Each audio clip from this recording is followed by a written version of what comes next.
Huh.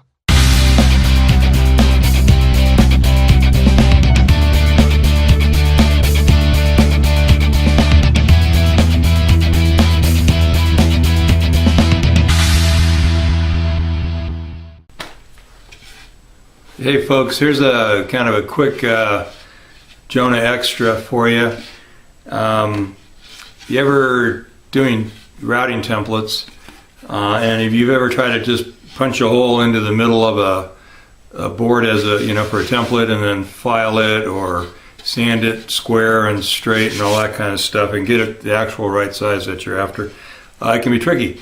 So I started doing this a long time ago and found it to be fairly easy and a good way to get where you need to go. So this is a template for a neck pocket.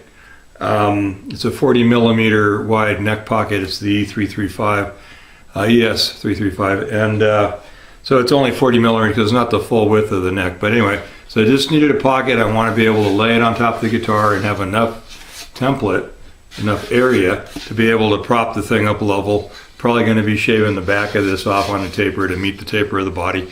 All of that is incidental. What the main thing here is that I discovered it's a lot easier just to rip your board down the middle and then cut yourself a piece the size that you need the gap to be, right? So in this case, I ripped this down in my table saw to just slightly bigger than 40 millimeters, and then I set my my joiner really fine and just put it through the joiner until I was at 40 millimeter. The sides of the templates are, not important. It's just wide enough to cover the top of the guitar. It's just a matter of gluing that in. Now, this piece doesn't have to be accurate in this case, but it can be. It's a lot easier to glue a piece in accurately than it is to cut a piece in. So that's really a pretty quick tip, that if you just do that now, once I've glued the piece in, I just run it through my belt sander or drum sander, a few times to flatten everything out. It's a pretty slick way to make a template. So I think I've explained that well enough. All right, have a good one, guys. Thanks for watching.